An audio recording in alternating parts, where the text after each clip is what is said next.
1967년 신동엽 시인은 껍데기는 가라라는 시를 발표하며 다음과 같이 노래한 적이 있습니다. 앞부분과 뒷부분을 소개해드리면, 껍데기는 가라, 4월도 알맹이만 남고 껍데기는 가라, 껍데기는 가라, 한라에서 백두까지 향그러운 흙 가슴만 남고 그 모든 쇠붙이는 가라, 이렇게 노래했습니다. 쇠붙이로 상징되는 모든 거칠애와 허식들은 사라지고 향그러운 흙가슴으로 표현되는 알맹이들만 이 세상에 남아있기를 바라면서 4.19 정신이 사라져버린 듯한 당대의 분위기 속에서 시인은 정신의 순수함만 남고 거짓된 모든 것들은 사라지기를 바라는 마음을 담아서 노래했던 것입니다.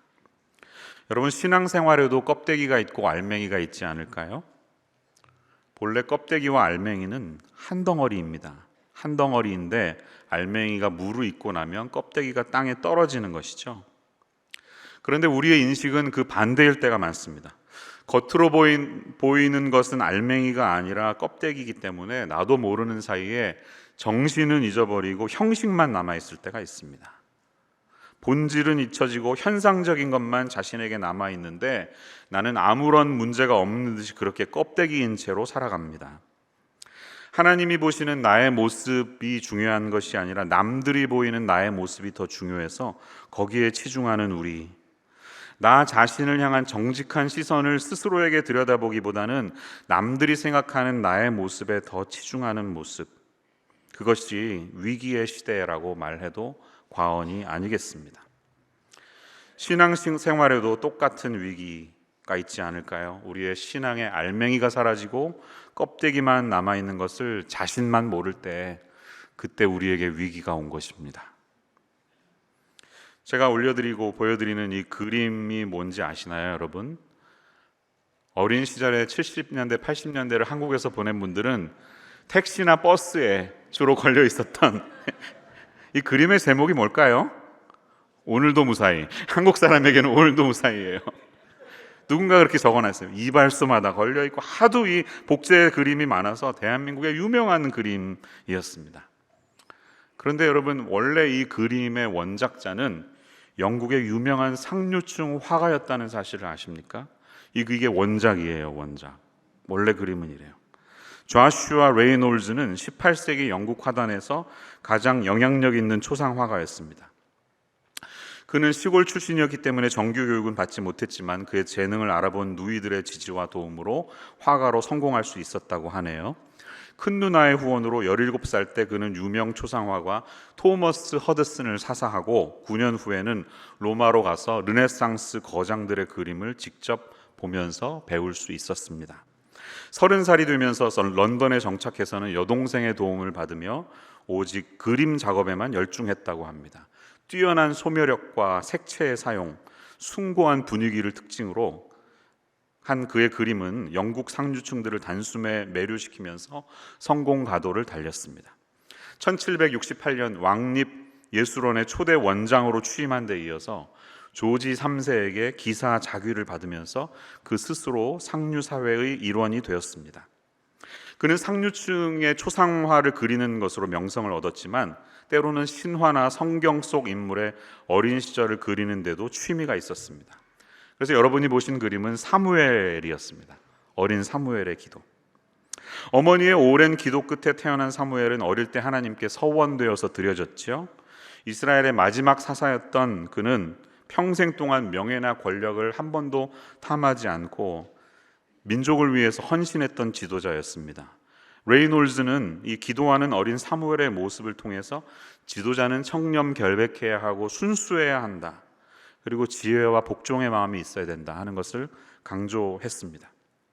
어쩌면 이 그림은 난청이 있었던 레이놀즈가 그의 꿈을 이룰 수 있도록 평생을 그의 곁에서 뒷바라지했던 누이들의 기도를 떠올리면서 영감을 얻었던 것인지도 모르겠습니다. 왼쪽 상단에 있었던 짙은 먹구름 사이로 쏟아지는 빗줄기는 그의 기도에 대한 응답을 상징하는지도 모릅니다.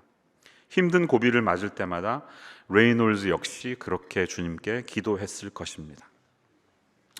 자, 여러분, 이 두 그림을 보고 무슨 생각이 드셨습니까?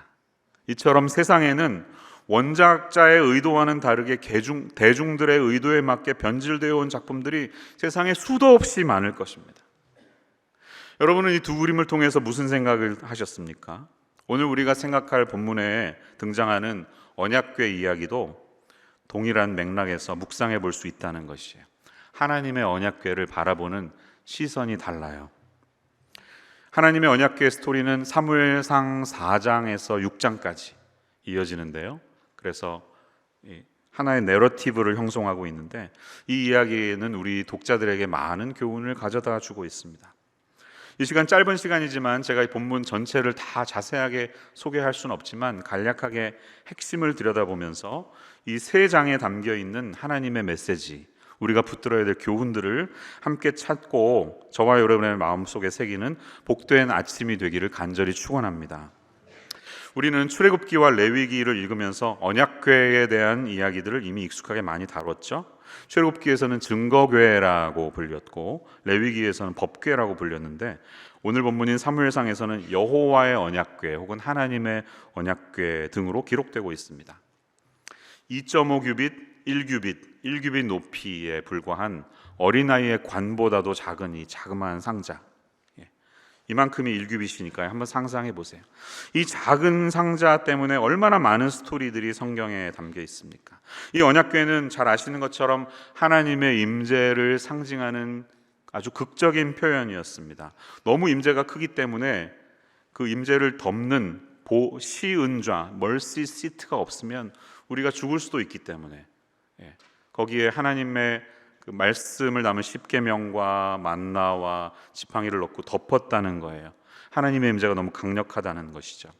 그림을 통해 확인해 보면 이렇게 생긴 것이죠. 아마 여러 번 보셨기 때문에 아실 겁니다. 케루빔 천사가 그 자리를 덮고 있는 이 커버가 시은좌라는 곳이죠. 제가 가진 백과사전은 언약궤에 대해서 이렇게 설명하고 있습니다. 지성소 안에 완치된 궤 모양의 성물인데 언약궤 안에는 십계명 두 돌판, 만나 담은 금항아리, 쌍난 지팡이가 보관되어 있었어요. 이것을 언약궤라고 한 것은 하나님과 이스라엘 백성 사이에 거룩한 언약을 담고 있는 십계명 두 돌판이 있기 때문에 그렇게 붙여진 것이죠. 뒤로 가면 솔로몬은 나중에 성전을 건축하면서 성전체인 안에 지성소에 언약궤를 모셨는데 그때는 두 돌판밖에는 남아있지 않았다고 합니다. 유다 왕국이 마침내 바벨론에 의해서 멸망하면서 성전은 다 무너지고 이 언약궤가 어디에 갔는지 아무도 알 수 없게 되었습니다. 전승에 따르면 예루살렘 함락 때 선지자 예레미야가 느보산 동굴의 한 방에 분향단과 함께 숨겼는데 사람들이 예레미야 선지자에게 어디 있냐고 위치를 묻자 하나님이 이스라엘 백성을 다시 모으는 날까지는 숨겨져 두었다고 이렇게 말한 것으로 외경인 마카베오에 기록되어 있습니다. 이후에 인류 역사에서 언약궤를 찾으려는 시도들이 많이 있었고 이것을 소재로 한 영화들도 만들어질 정도로 많은 사람들이 언약궤 행방에 큰 관심을 가지고 있죠. 여러분, 근데 언약궤 안에 담겨 있는 이 물건들을 생각하면 메시지가 뭔지 분명히 나타납니다. 하나님이 이스라엘 가운데 일하시고 계신다는 것을 전하시기 위해서 그렇게 하신 거예요. 돌판은 하나님은 여전히 이들에게 말씀하고 계신다는 상징이겠죠. 만나는 하나님은 여전히 이들을 공급하시고 먹이고 계신다는 상징이겠죠. 지팡이는 하나님은 이들을 구원의 길로 인도하신다는 상징이겠죠. 약속의 땅에 들어간 후에 이스라엘은 언약궤를 실로라고 하는 조그마한 마을의 중앙성소에 모셔두고 레위인들이 그 전체를 관리하고 있었습니다. 그런데 오늘 읽게 되는 사무엘상 4, 5, 6장의 사건을 보면 이스라엘의 영적인 상황이 얼마나 심각한 타락의 상황에 갔는지를 단적으로 보여주고 있어요.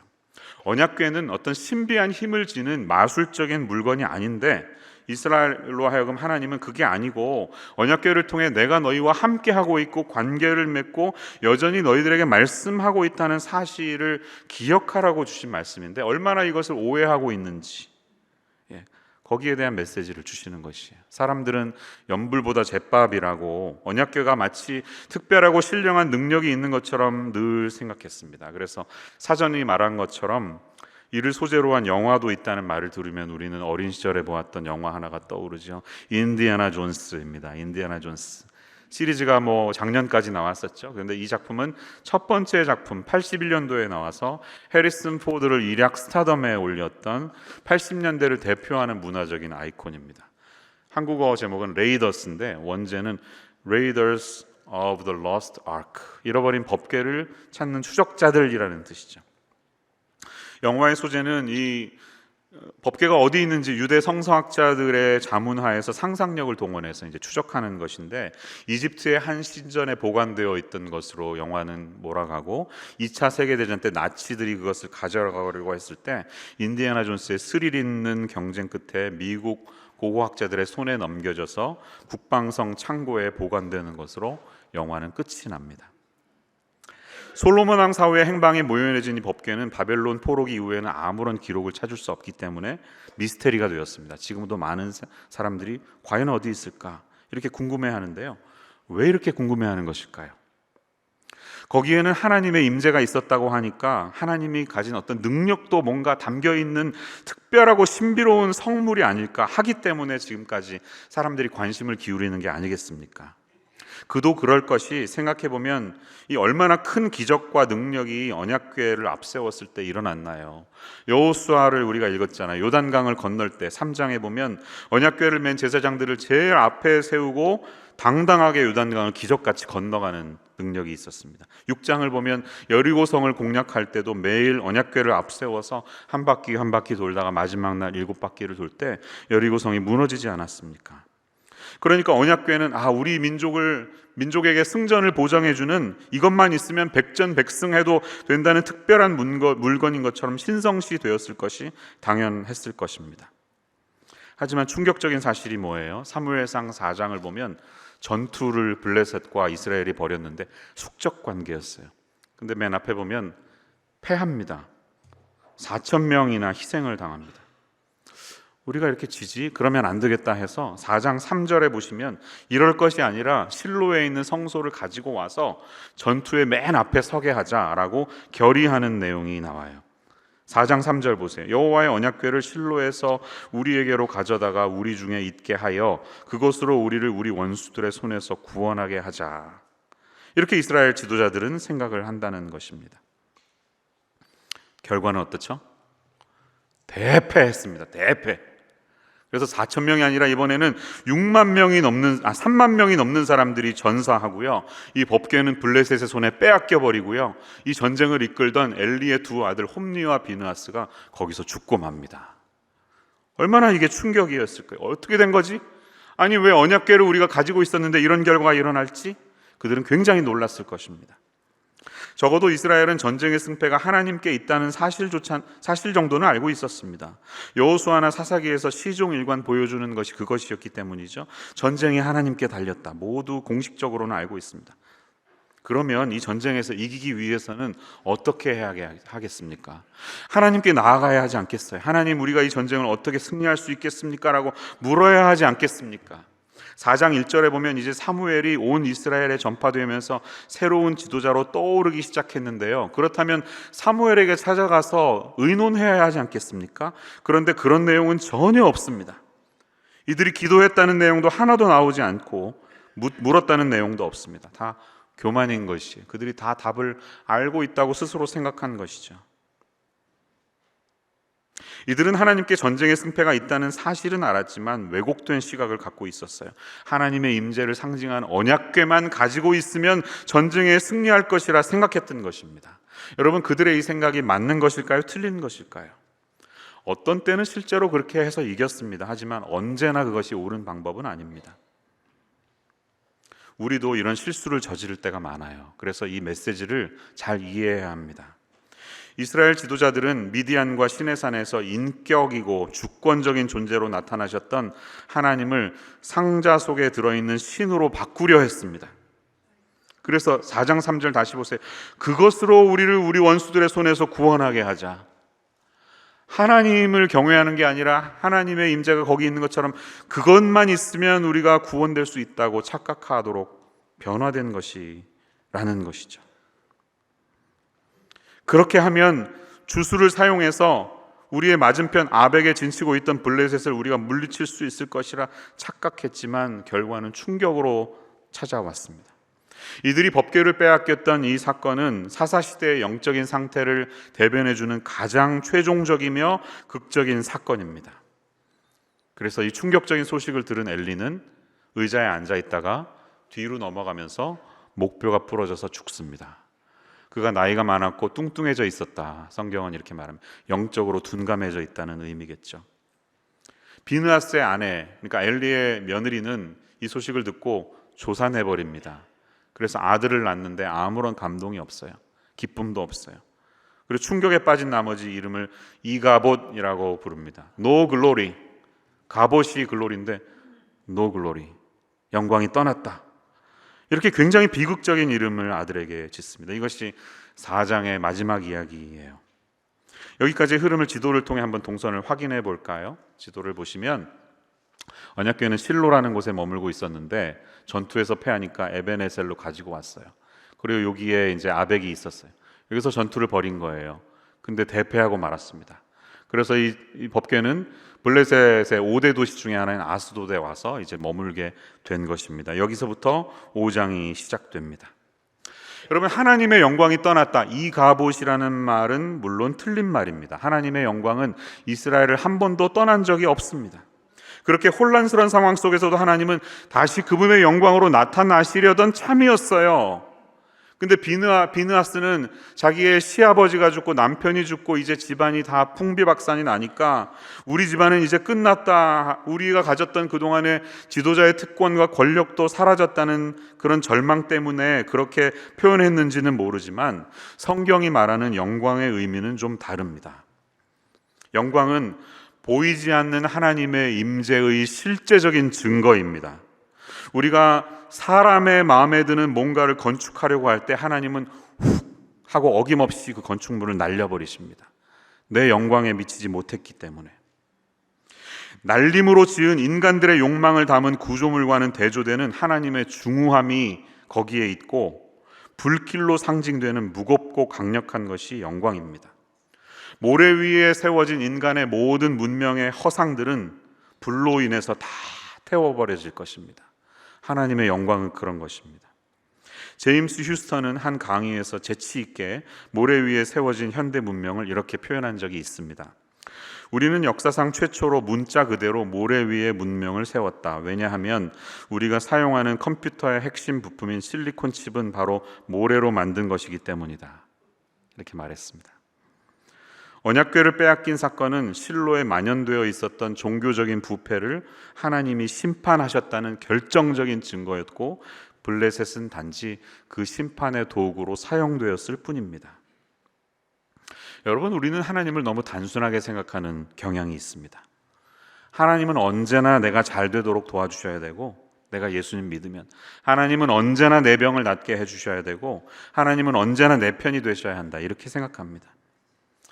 하지만 여러분, 그 생각이 하나님의 뜻이 아니라면 여러분 어떻게 하시려고 그러십니까? 하나님은 어떨 때는 내가 잘 되지 않아서, 심지어는 망하게 되어서 이제는 바라볼 분이 하나님밖에 없음을 인식하시기 위해서 그렇게 하실 수도 있는 것이고요.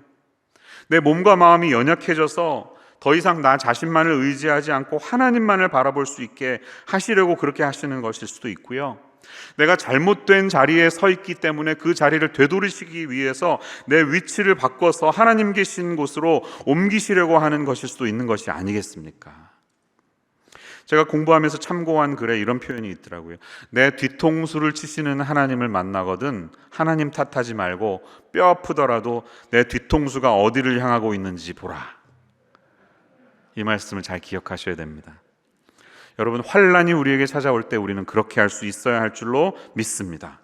하나님, 제가 잘못된 모습으로 하나님과 멀어지고 있다면 제 앞길을 막아서라도 저를 혼내주십시오. 이렇게 기도할 수 있는 사람이 되어야 할 줄로 믿습니다. 이제 사무엘상 5장으로 가면 언약궤 이야기는 더욱더 흥미진진하게 펼쳐집니다. 언약궤를 손에 넣은 블레셋은 이것을 가지고 뭔가 상징적인 행동을 하고 싶어 했어요. 블레셋에는 5대 도시가 있었거든요. 그 중에 아스돗이라는 도시에 다곤 신전이 있었는데, 다곤 신은 여러 신 중에 그들의 넘버원 신이었습니다. 최고의 신, 농업의 신, 풍요를 가져다주는 신이었습니다. 그래서 다곤 신전에 법궤를 가져다 둡니다. 다곤은 셈족 언어인 다그라는 단어가 물고기를 의미하기 때문에 물고기 형상 반쪽, 사람 형상 반쪽 이렇게 되어 있었다고 믿는데요. 이 다곤 신상을 세워놓고 언약궤를 그 밑에다 갖다 놓은 것입니다. 메시지가 뭐예요? 우리 신이 너희 신을 이겼다는 것이죠. 그래서 언약궤를 내려다보고 있는 다곤 시인을 상징적으로 표현했던 것입니다. 승리했다는 것이죠. 우리가 너희를 지배했다는 것이죠. 근데 다음 날 아주 난리가 납니다. 신상에 가봤더니 보란 듯이 신상에 이렇게 그냥 엎어져 가지고 언약궤에 꼬꾸라져 있는 것이에요. 이 제사장들이 얼마나 놀랐을까요? 얼른 그 신상을 이렇게 세워서 지진이 났을 수도 있어 이러면서 겨우겨우 다시 올려다 놓죠. 그들의 신은 인간의 도움을 받아야만 제자리에 갈 수 있는 신인 모양입니다. 그런데 그 다음 날은 더 난리가 납니다. 참혹한 일이 벌어집니다. 5장 4절을 보세요. 어떻게 됐어요? 단순히 엎드러진 게 아니라 얼굴이 땅에 닿았고 그 머리와 두 손목이 끊어져서 다 날아가 버렸습니다. 문지방에 있어서 다곤의 몸뚱이만 남았다. 성경은 이렇게 말합니다. 그래서 지금도 사람들은 신전을 넘나들 때 문지방을 밟지 않습니다. 혹시 부정을 탈까 봐 그러는 것이. 이것은 완전히 하나님이 다곤을 이겨버리셨다는 메시지가 되겠죠. 여러분, 이스라엘이 패배했다는 것이 곧 하나님의 패배를 의미하지 않습니다. 이 사실을 잊지 마세요. 하나님의 백성이라고 하더라도 하나님의 뜻을 떠나 있으면 하나님은 그들을 패하게 하십니다. 하지만 하나님에게는 패배가 없습니다. 하나님은 백성들에게 깨달음을 주시기 위해서 그렇게 하셨다는 것이에요. 자신들이 하나님과 얼마나 멀어져 있는지 깨닫지 못하고 내 패배가 곧 하나님의 패배인 것처럼 여기는 그들의 영적인 둔감함이 문제였을 뿐이라는 것입니다. 다곤의 신전에서 이러한 일이 터진 것은 시작에 불과합니다. 그 다음부터는요, 전염병이 돌기 시작합니다. 하나님은 블레셋에 아스돗 도시를 치세요. 그래서 6절에 보시면 독한 종기가 일어났다 이렇게 말합니다. 어떤 역사가들은 이것이 흑사병 같은 것이다라고 추측합니다. 후에 보면 쥐가 나오는 것을 보면 쥐가 보통 전염병으로 옮기잖아요. 아마 그런 것일 수도 있다는 생각을 해봅니다. 그렇게 해서 아스돗이 황폐해집니다. 많은 사람들이 이 독한 종기로 고통을 받습니다. 블레셋은 깨달았죠. 언약궤를 우리가 갖고 있었기 때문에 이런 일이 벌어졌구나 해서 언약궤를 다른 동네로 옮기죠. 어디로 옮겨요? 가드라는 데로 옮깁니다. 더 많은 전염병이 번져요. 그래서 안 되겠다 해서 또 에그론이라는 데로 옮깁니다. 그러자 에그론은 더 난리가 납니다. 이제 점점 전염병과 종기가 온 나라에 심해지는 것이에요. 여기까지가 5장의 내용인데요. 지도를 통해 다시 한번 확인해 본다면 빼앗겼죠. 그래서 아스돗으로 왔는데 전염병이 일어나니까 가드로 갔다가 에글론에서 이 난리가 난 거예요. 그러자 이제 어떻게 하는 거예요? 안 되겠다, 넘겨주자. 그래서 국경 근처에 있는 벳세메스를 향해서 이 법궤를 보내기로 의논하는 것이 바로 6장의 내용이라는 것이죠. 블레셋과 이스라엘은 원수지간이었지만 생각해보면 언약궤를 차지하려고 하는 그들의 의도는 동일했습니다. 그들 모두 하나님의 궤가 초자연적인 능력을 발휘해서 자신들에게 큰 유익을 줄 것이라고 믿었기 때문에 그렇게 한 것이죠. 이들은 언약궤는 신적인 능력을 발휘하는 일종의 신령한 도구로 생각했습니다. 블레셋이야 물론 하나님에 대해서 무지하니까 그렇게 할 수도 있겠지만 이스라엘은 무지한 것이 아니라 하나님에 대해서 불순종했고 타락했기 때문에 그렇게 된 것입니다. 몰라서 그런 게 아니라 변질되었기 때문에 그렇게 된 것입니다. 블레셋은 다양한 재앙들이 끊이지 않자 이들을 돌려주기로 마음을 먹고 제사장들이 회의를 합니다. 그 고통스러운 기간이 무려 7개월이라는 시간이었음을 6장 1절은 우리에게 알려주고 있어요. 여호와의 궤가 블레셋 사람들의 지방에 있은 지 7달이라. 자존심이 있었던 거예요. 그래서 끝까지 그렇게 버텼던 것입니다. 설마 우연이겠지 라면서 끝까지 버텼던 것입니다. 그런데 블레셋 제사장들은 그냥 언약궤를 돌려보내는 것으로는 부족하고 속건죄를 행하면서 보내자, 이렇게 어디서 읽은 건 있어가지고요, 그렇게 하는 것입니다. 속건죄는 뭡니까? 이스라엘 레위기에 나타났던 것처럼 만약에 여호와의 성물을 잘못 다루었을 경우에 속건죄를 통해서 적당한 만큼의 배상을 하면서 돌려보내는 제사이죠. 그래서 그들은 금으로 만든 제물과 함께 언약궤를 돌려보내기로 결정합니다. 또 예전에 출애굽기에서 이집트가 어떻게 고통받았는지 전설을 통해 내려왔기 때문에 역사를 보고 그래도 학습을 한 것이에요. 다만 돌려보내는 과정이 좀 특이합니다. 이 벳세메스라는 동네는 레위 성읍에 속한 땅으로 이스라엘 영토인데요, 괴를 그냥 보내지 않고 새 수레를 만들어서 거기에 태워서 보내자 이렇게 정합니다. 한 번도 멍에를 메어보지 않은 암소 2마리가 끌게 한다는 것이에요. 무슨 의미일까요? 부정타지 않았으면 하는 것이죠. 새 수레로, 새 소로 보내겠다는 것입니다.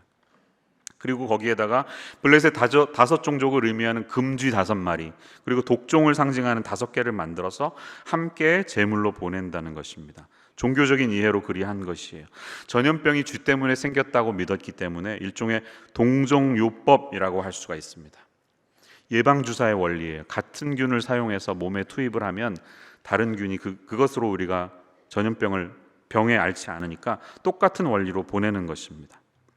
그런데 이들은 이 2 송아지를 보내면서 암송아지를 택했고, 그들을 벳세메스로 향하는 반대편의 집에 가두어 둘 때 송아지를 떨어뜨리고 어미소가 어떻게 하는지를 봅니다.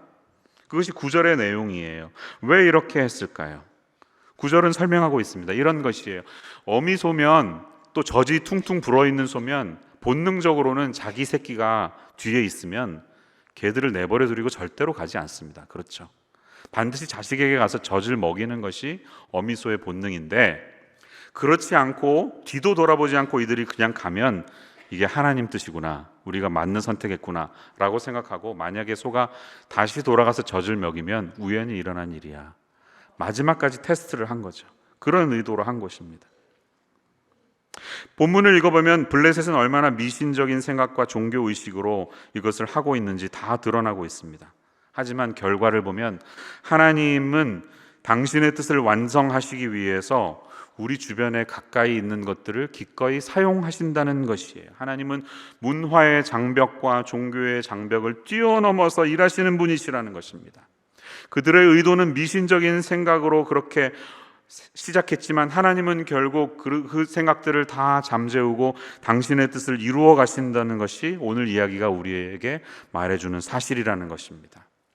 이스라엘은 하나님이 그들을 어떻게 도우셨는지 다 잊어버리고 있었어요. 하나님이 지금도 말씀하시고, 하나님이 지금도 우리를 먹이시고, 하나님이 우리를 지금도 구원하신다는 것을 상징하는 이 만나의 이 법궤의 본래 메시지를 잊어버린 채 그것이 마치 신비로운 물건인 것처럼 착각하고, 출애굽 사건을 통해 이스라엘을 재앙을 내리시면서까지 우리를 어떻게 인도하셨는지 그것을 다 잊어버리고 있었지만, 생각해보면 블레셋은 잊어버리지 않고 있습니다. 블레셋은 그 출애굽 사건의 재앙이 두려워서 얼른 내어보내는 것이에요. 여러분, 우리가 지나온 과거 속에, 내 삶 속에 하나님이 일하고 계심을 전혀 기억하지 못하고 있다면, 25년 전에 내가 하나님을 만나면서 어떤 결심을 했는지, 10년 전에 하나님의 은혜를 체험하면서 앞으로 어떻게 살겠다고 어떻게 다짐했는지, 그날 그 기도원에서 눈물 콧물 흘리면서 어떤 기도를 했는데 10년이 지난 후 아무것도 생각나지 않은 것처럼 이렇게 살아간다면, 하나님은 주변의 동료들을 사용하셔서, 심지어는 믿지 않는 사람들을 사용하셔서라도 우리에게 그 사실을 다시 일깨워 주신다는 사실이에요. 설교를 이제 마무리 지어 보겠습니다. 벳세메스로 이스라엘 영토로 갔던 하나님의 언약궤는 그 동네 사람들의 경솔한 마음 때문에 비극적인 사건이 일어납니다. 19절을 보면 70명이 죽게 됩니다. 5만이라는 단어에 괄호가 쳐 있는데, 어떤 사본은 그렇게 기록되어 있지만 벳세메스라는 동네가 크지 않기 때문에 이것은 잘못된 정보인 것 같습니다. 몇천 명 살지 않았어요. 여러분, 이것은 뭐냐면 하나님의 언약궤가 단순한 신기한 구경거리나 인간을 위한 유흥, 인터테인먼트가 될 수 없다는 것입니다. 하나님은 서커스의 구경거리처럼 취급받을 수 없는 분이라는 사실을 우리에게 가르쳐주고 있는 것이에요. 사랑하는 여러분, 우리가 섬기는 하나님은 우리의 경배를 받아야 할 하나님이시지 인간에게 이용당하실 하나님이 아니십니다. 하나님은 우리의 섬김을 받아야 할 분이시지 인간에게 조종당하실 분이 아니십니다. 하나님은 우리의 경배를 받으셔야 할 분이시지 인간의 지시를 받으려고 대기하고 계시는 분이 아니십니다. 하나님은 주권을 가지고 스스로 일하시는 분이지 인간에 의해서 짐짝처럼 취급받는 분이 아니시라는 것입니다. 내 기호와 내 형편에 맞게 이용당하시는 분이 아니시라는 것입니다. 하나님을 이용하지 마십시오. Do not use your God. 물질로 표현된 이 도구들은 그저 하나님의 계시가 나타나는 방편일 뿐이고 자신을 드러내시는 계시 자체는 아니라는 것입니다. 생각해 보세요. 이 언약궤가 다시 이스라엘 영토로 돌아오기까지 이스라엘이 행한 것은 아무것도 없습니다. 하나님이 다 스스로 하셨습니다. 하나님은 스스로 존재하시며 스스로 일하시는 분이십니다. 언약궤가 블레셋에서 다시 벳세메스로, 또 벳세메스에서 일어났던 비극 때문에 기럇 여아림 헤브론 땅 근처로 가고 거기에서 20년이라는 세월을 머물다가 나중에 다윗 왕을 통해서 예루살렘 성으로 들어오게 되죠. 사무엘하 6장을 보면 이것은 무엇을 우리에게 보여주고 있습니까? 결국 하나님의 뜻은 그분이 원하시는 그 목적과 그 장소에 이르기까지 우리의 어떠한 실수와 잘못에도 불구하고 그분의 뜻이 이루어진다는 사실을 알게 되는 것입니다. 하나님의 결정과 뜻에 따라서 언약궤는 마침내 예루살렘으로 가고 있다는 사실을 우리에게 보여주고 있는 것이에요. 인간의 불순종과 타락 속에서도 하나님의 선하신 계획과 뜻은 결국 성취되고 있음을 저와 여러분은 믿음의 눈을 가지고 바라봐야 할 줄로 믿습니다. 다윗은 하나님의 마음에 들었던 사람이에요. 하나님 앞에서 참 잘 살았던 사람이에요. A man after my heart. 이런 별명을 어떻게 들을 수가 있어요? 내 마음과 똑같아 다윗은. 그러기는 쉽지 않습니다. 그런데 다윗은 그의 믿음을 표현하는 여러 시들을 많이 남겼는데요. 그가 남긴 시 중에 시편 131편 2절 말씀을 보면 이런 시가 있습니다. 이 말씀 같이 한번 읽어볼게요. 시작. 실로 내가 내 영혼으로 고요하고 평온하게 하기를 젖된 아이가 그의 어머니 품에 있음 같게 하였나니 내 영혼이 젖된 아이와 같도다. 아멘. 자신의 영혼이 젖된 아이와 같다 이렇게 설명했습니다. 여러분, 아이가 어머니를 찾는 이유는 두 가지를 보면 이런 것 같아요. 첫 번째, 엄마가 너무 좋아서, 엄마 냄새, 엄마 품이 그리워서 엄마에게 갑니다. 그리고 젖을 먹어야 하는 아이는 젖이 필요해서 갑니다. 젖을 먹어야 되니까. 이 두 가지 니드가 있습니다. 그런데 다윗의 고백은 이런 것이에요. 나는 그 1차적인 목적, 어머니 앞에 가서 젖을 먹어야 하는 그 나의 니드가 이미 다 채워졌지만 여전히 나는 하나님을 찾겠다는 그의 의지가 담겨 있는 것입니다. 나에게는 그러한 필요가 이미 다 사라졌어. 그렇다고 해서 내가 어머니 품을 확 떠나는 것이 아니라 그럼에도 불구하고 하나님 품에 머물러 있겠다고 하는 그의 신앙의 고백이 여기에 있는 것이에요. 다윗에게 하나님은 내 뜻을 이루기 위한 도구로 끝나지 않았다는 것입니다. 여러분의 하나님은 어떤 하나님이십니까? 여러분이 하나님 품에 나아가는 이유는 어떠한 목적으로 나아가는 것입니까? 오늘 이 말씀을 붙들고 한번 기도의 자리에 나아가 보세요. 유진 피터슨 목사님은 메시지 바이블이라는 성경을 썼는데요. 그 성경에서 사무엘상 서문을 기록하면서 이렇게 표현한 적이 있습니다. 영어로는 이렇게 자잘하게 기록되어 있는데요. 이걸 지금 다 읽을 수는 없고요. 우리말로 번역된 것을 좀 읽어드리면 내용은 이렇습니다. 한나, 사무엘, 사울, 다윗의 삶에서 우리의 삶을 읽는 법을 배우면서 얻은 많은 반가운 결과 중 하나는 긍정, affirmation, 그리고 자유감, freedom입니다. 우리는 하나님과 함께 하기 전에 미리 만들어진 도덕적, 정신적, 종교적 틀에 끼워 맞출 필요가 없고 결국 우리 삶의 이야기는 그분의 이야기이기 때문에 우리는 있는 그대로를 진지하게 받아들이고 그분의 이야기에서 한 자리를 차지한다는 사실, 즉 우리 중 누구도 우리 인생의 주인공이 아니라는 사실을 알아야 합니다. 성경적인 방식은 도덕 규범을 제시하고 이렇게 살라고 말하지 않습니다.